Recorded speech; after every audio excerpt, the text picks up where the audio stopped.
For a long time I thought that I was losing my passion for gaming. Games that once felt magical started to feel exhausting.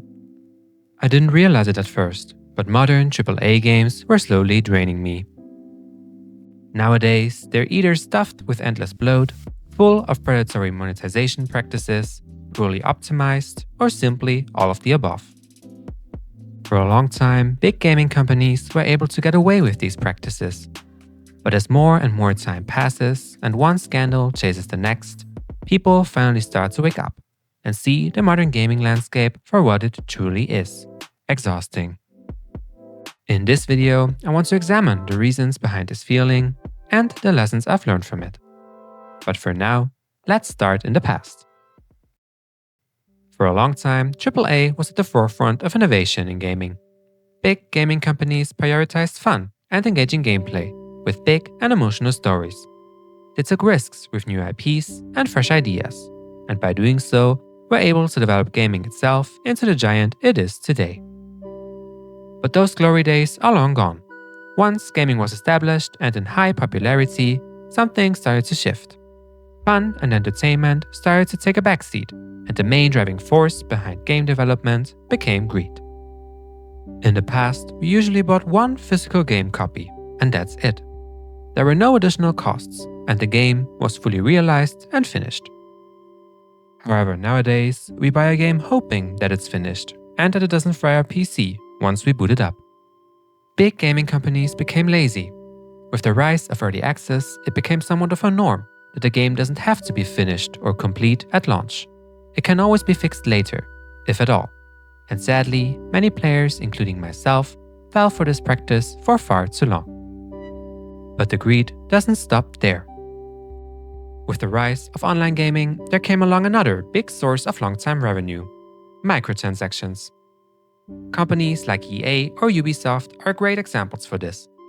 Games like The Sims 4 or the Assassin's Creed series are nothing but cash cows nowadays. Once amazing game series were turned into soulless, hollow, and just money-printing versions of themselves. Whether it's an endless amount of DLC or just ridiculous amounts of smaller microtransactions. We don't buy complete and finished games anymore, only what seems like previews or demos to a game, with the rest of the content locked behind a paywall. What makes this form of greed even more infuriating is the complete lack of innovation. Today, we are in a seemingly endless era of remasters, remakes, and reboots. We get fed the same ideas and stories over and over again. As production costs explode, big gaming companies no longer want to take the risk of starting new IPs or innovating gameplay. They stick with what has worked in the past, which by default means that there is no progress in gaming. Every game somewhat feels the same or is the same, masked as a remake or remaster. And that's where indie games hit the scene. They are the total opposite of modern AAA gaming, or rather, they took the place of what AAA games once were. Indie devs are willing to take the risks of creating new IPs, and so are able to innovate and develop gaming further.